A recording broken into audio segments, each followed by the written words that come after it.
I thought it was important today. Evan and I both thought it was important today. If there's any way to illustrate what the other side goes through and what that's like for the woman who's on the receiving end of these type of sexually harassing text messages, we ought to do that as a service to everybody because none of us know what the heck that's like. So we can talk out of our asses all day long about how this poor woman's been victimized, but we don't know anything about it.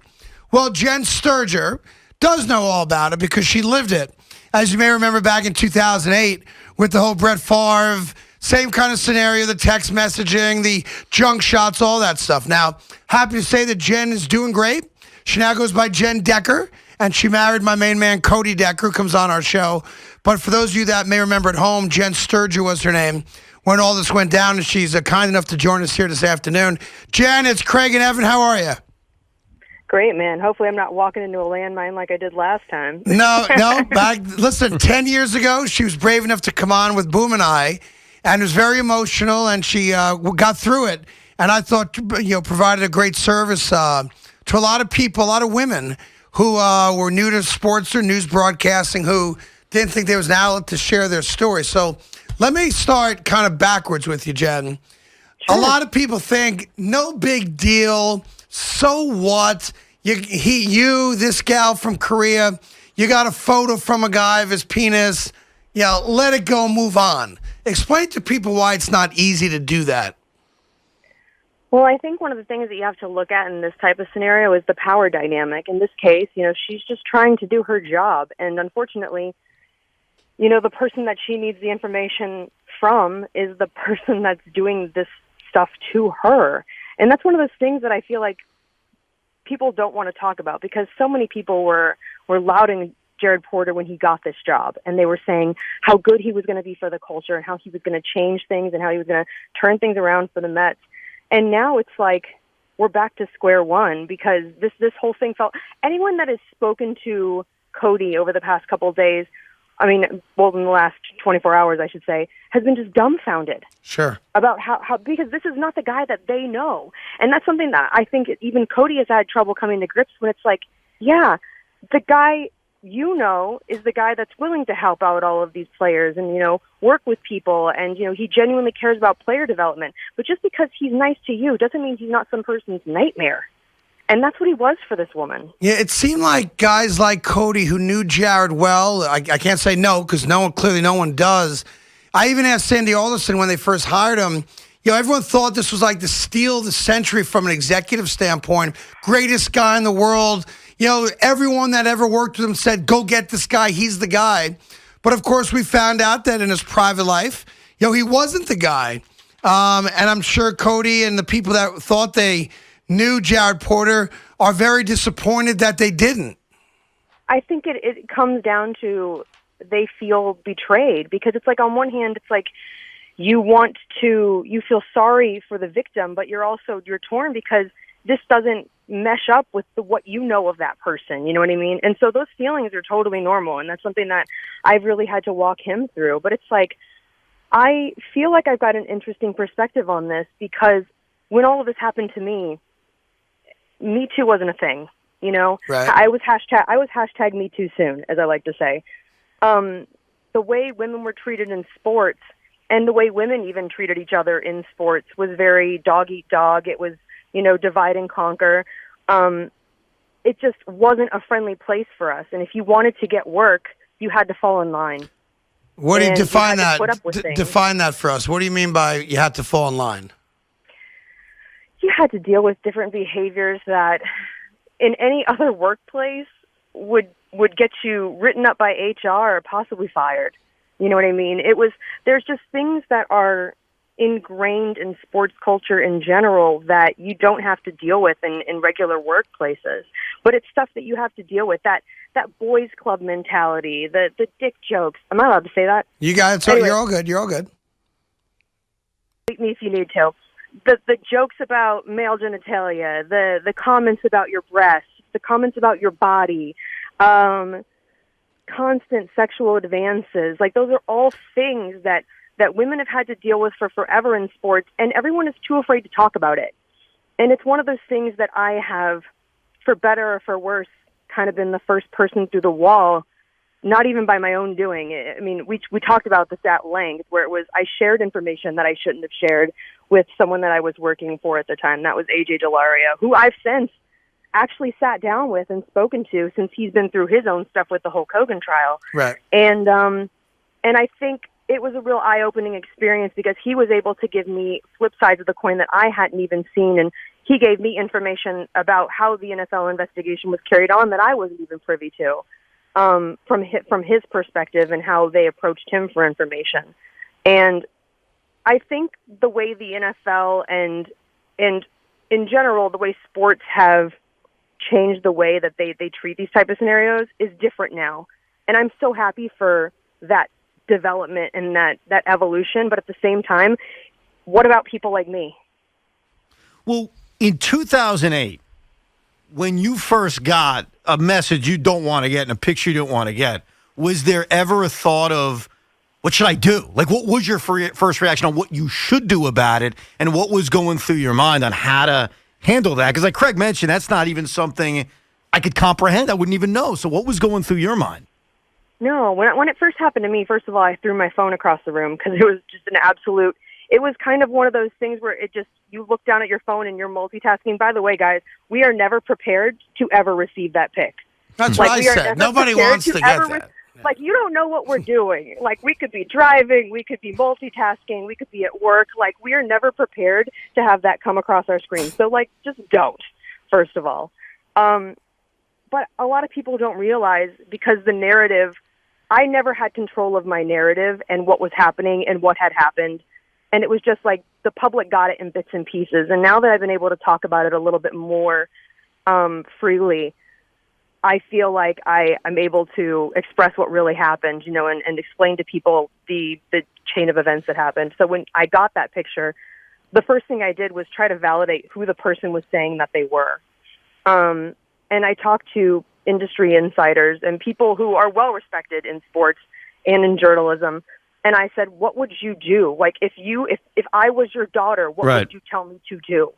And they said, I would tell you to be quiet if you want to keep your job. Oh, jeez. And at the time, you were doing a lot of videos for the New York Jets back then. Was there ever a thought to, like, respond with, what the hell are you doing? Or was that, I can't do it. It's Brett Favre. Was that ever a thought of this could be a response? The back and forth is, I mean, obviously you're asking me to recall text messages from, 12 years ago. So the back and forth is obviously fuzzy to me, but I have 18 binders full of text messages, not just from him, obviously, but part of the NFL investigation was me turning over my phone and all of my electronic files to their former FBI agents turned NFL investigators. So there was a forensic analysis that happened to my phone and happened to all of my electronic communications. We're talking emails, MySpace. Yes, that was still a thing. Yes. Text messages, you name it, they got that electronic communication. I had to open my life to them.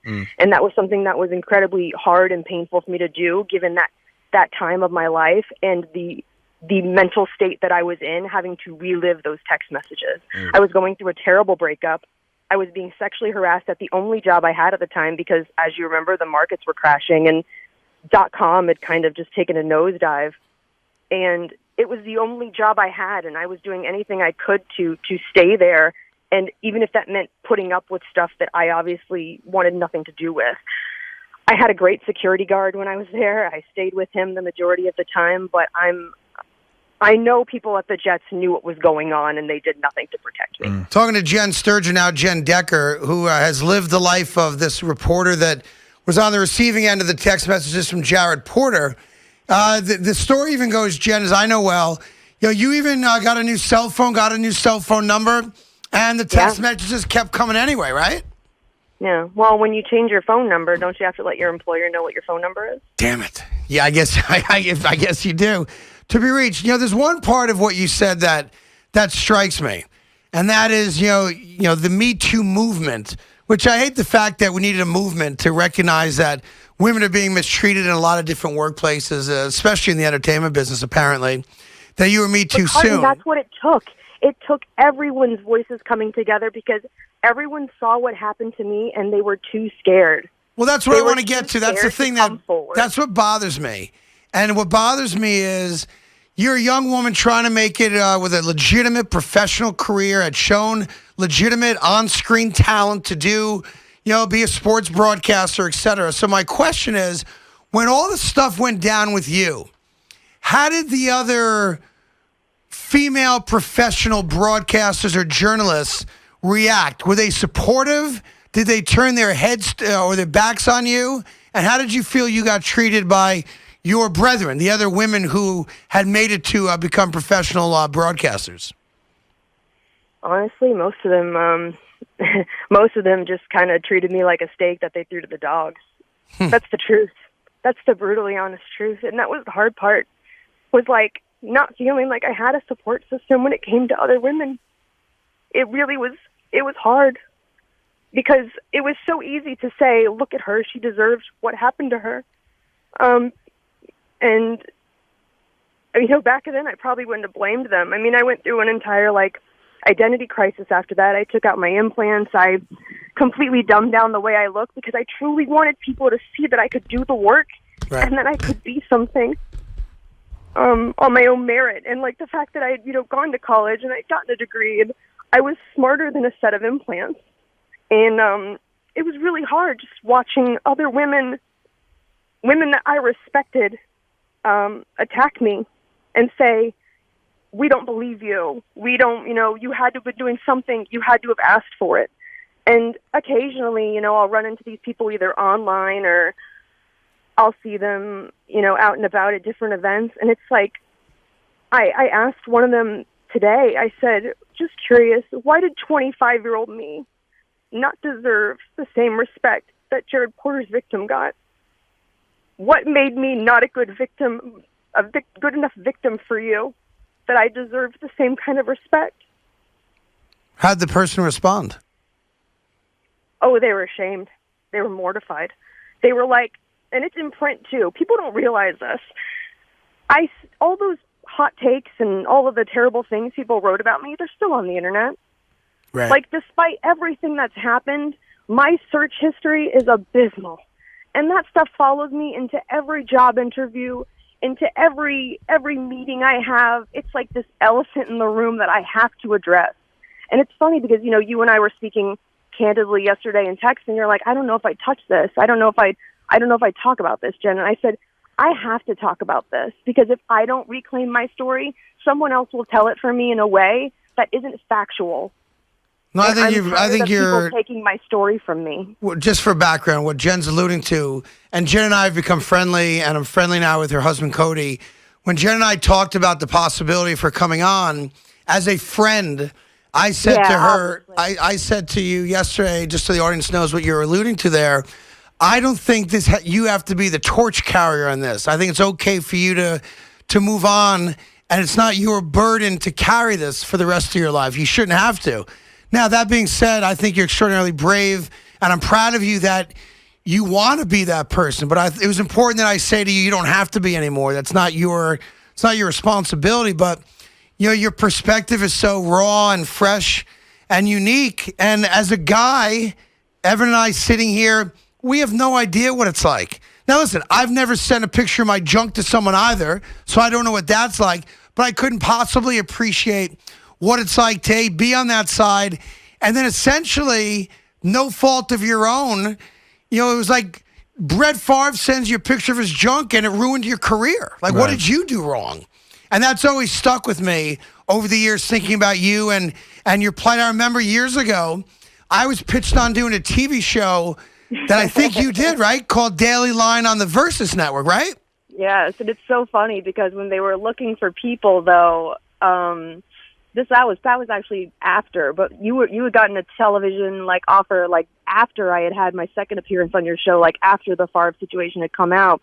And it's so funny because you said the only woman that's ever put me in my place like my wife did was Jen Sturger. Yeah. Because the last time I was on your show, when we went to commercial break, I was holding back tears. And I basically threatened you and Boomer, and I was like, if you guys don't start talking to me, I'm not the one that did something wrong, I'm going to leave. I'm like, I don't have to put up with this. And I even told Boomer, I was like, you know what? This stuff probably would have happened when you were playing, but you didn't have cell phones. And last I checked, no one was sending Sears portraits of their junk. Right. You know? Right.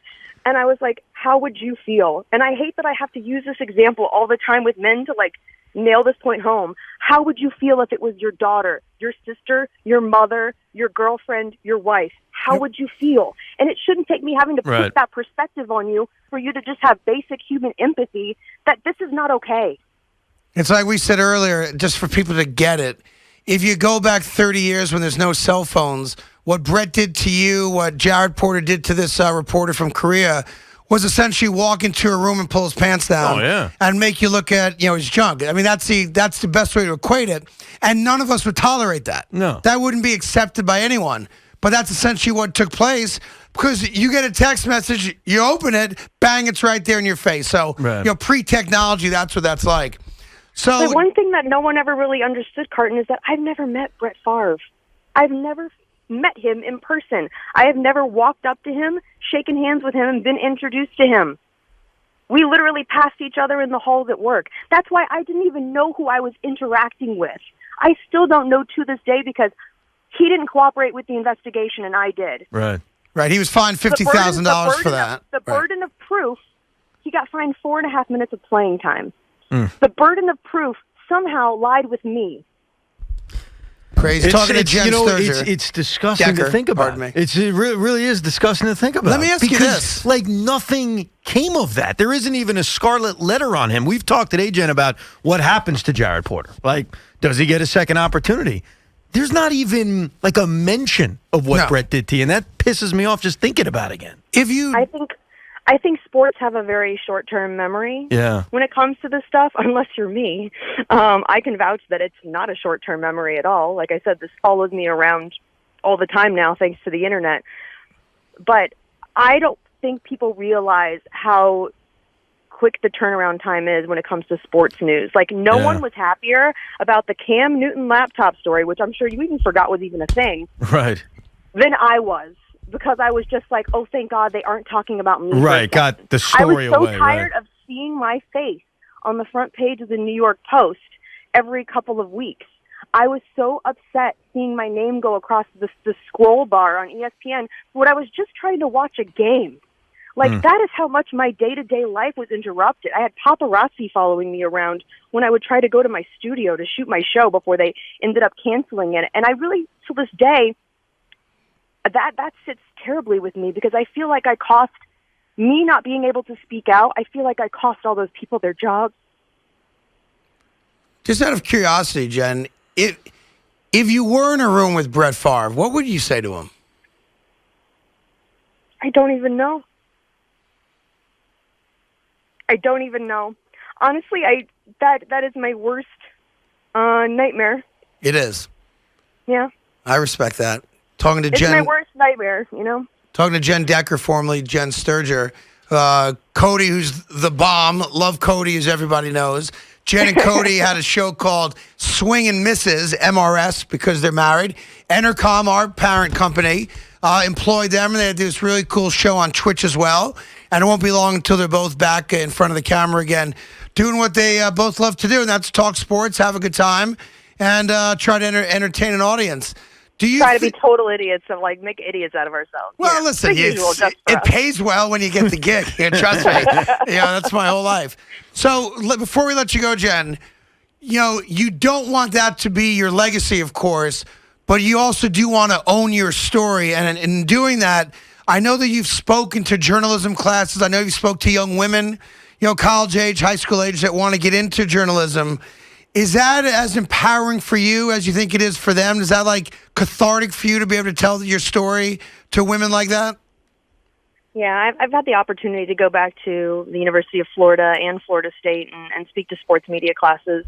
And the first thing, they're always shocked to learn the details, because I don't really hold anything back in those classes. And I just kind of tell them what it is, because I feel like everyone wants to paint this like glamorous life. You're going to get to go to all the games. You're going to get to meet all these famous athletes. And it's one of those things where I'm that cautionary tale where it's like, be careful what you wish for, because there's a side of sports that's ugly. And it's weird because it doesn't just apply to women. There's an ugly side of sports even for players. Like, I can't tell you how many times my heart was broken for Cody just when I saw the way some organizations handled him, you know what I mean? And he'll never speak ill of them, but it's just, I've seen the dirty side of sports really now from all angles, and I just want to make sure that what happened to me doesn't happen to someone else. That women have just as much of a right to go to work and to feel safe and to feel respected and to feel like they are a part of this industry without feeling like they are being threatened or that they're a sexualized object. Do you think Go the ahead, other sorry. women that turned their backs on you did it because they were jealous of you, because they were worried about their own jobs at the time? There was, some kind of competitive nature to what you guys do. Like when you try to justify in your head why the other women who had made it to become professional broadcasters and journalists decided not to have your back. Have you ever tried to reconcile why? I thought about it, and the only thing I can think of is, back then, sports jobs for women were so finite. There could only be so many Erin Andrews and sideline reporters, and there were very few women that were behind the desk. And it was, being a woman in sports, it felt like kind of like being a woman on a stand-up comedy line. Well, there can be one of you, I guess you're it, so no more. And that just shouldn't be the case. And one of the best ways and the most preventative ways to keep stuff like this from happening is to put more women in positions of power, to give them a seat at the table where decisions are being made. I am confident that if there were more women in positions of power at the NFL, the decision that was handed to me and in my ruling would not have happened the way it did. And I do believe that there have been changes made and that we are evolving and we're getting better, but there still isn't enough. We still don't have enough representation when it comes to sports. And I think that women are just as qualified, and I hope that one day all of that changes. Do you think that today was actually a good day because Jared Porter, and I know that, you mentioned Cody had a good relationship with him and didn't know about him in this sense, but that he was held accountable, that this woman is still anonymous, so she doesn't have to go through any of the garbage that you went through, which I think breaks all of our hearts when we hear it. But do you think that, in essence, today was a good day for that justice, in a way, was served? Part of me is still concerned that someone will try to figure out her identity and will try to out her, just because that's the kind of society that we live in. They thrive on those details, and they thrive on that dirt. And it's just like, I think people forget that there are lives involved here. And today has shown me that there are consequences, finally, when it comes to this type of thing. I personally, I don't want to weigh in on what Jared Porter did. I personally, it's a tough thing. It's a tough place to be in because I've seen the way he treated Cody, but I also have lived what happened to this woman. Right. And it's not something that I would wish upon anyone, so much so that she had to go and get another career elsewhere, in another industry because her livelihood was threatened that much. And I would be lying to say that I haven't had to do very similar things, I had to take a break from sports. I had to, pursue comedy. I had to, I've been blessed to, have different opportunities in different realms, but I miss sports, but I feel like sports turned its back on me. The best part of the last half hour, though, Jen? What? Not just you obviously sharing your very poignant, emotional story. We made it 30 minutes, and Evan didn't bring up wrestling. Okay. And that's the best part of this whole thing. I was about to. Because he's I was about Another time, fellas. Another time. No, I wasn't. Well, listen, I'm proud of you for whatever that's worth, and I appreciate you coming on and sharing the story. I do think more people have to know about it. Like I said, I don't think it's your responsibility to carry the torch, but you're very brave to want to do that, so I respect that a great deal. All my best. And Carton, if I can say something to you, though. Yeah. People probably don't realize this, but you actually did call me and apologize. And you told me that the way you handled my last appearance there, you felt really badly about. And I just wanted to say thank you for that because it feels nice to be seen. Yeah, I did. I didn't, I look back on some times we do shows and, you care more about the prospective audience than the human being sitting in front of you or on the phone. And I distinctly remember it's the only interview we ever did where we actually took a break and brought the person back after the break. And I'll never forget, she was rightfully so. Jen was upset. Her agent was pushing her at the time to do it. And I remember saying to you, listen, you got through the hard part. Don't walk out now because that's all people would remember. Finish the last 5 minutes and you'll never have to do it again. Little did I know that it would follow you for your entire life and career. So, I felt you deserved an apology. So I'm man enough to admit when I made a mistake, and I'm glad that you accepted it and that we've become friends. And obviously getting to know Cody over the last couple months via text and Twitter and all that stuff. But I want the best for you. I think you're wildly talented, and I hope that at some point people can see past the Brett Favre crap, past implants, and say, hey, is this woman good at what she does? Is she a talented broadcaster? And I think every time you've gotten a chance, the answer's been yes. So I wish the best for you. That means a lot. Thank you so much, guys. I really appreciate your time today. All right, be well, stay in touch, stay out of code, and or excuse me, I have to call him Deck. His buddies call him Deck. You can't call him Cody, apparently. I'll get to the bottom of that another day. Thank you, Jen. I appreciate it. Take care, guys. All right, we both appreciate having you on. That was good. Good for her. So hopefully that gives you a little insight to the other side of what life's like. Well, it makes you feel... You're minding your own business and someone decides to send you a junk shot. It makes you feel awful for what she dealt with in 2008. I mean, it's brutal. Yeah, especially from, again, if she's being accurate there, the fact that all the women who rightfully so are empowered today, as they should be, right, turn their back on her.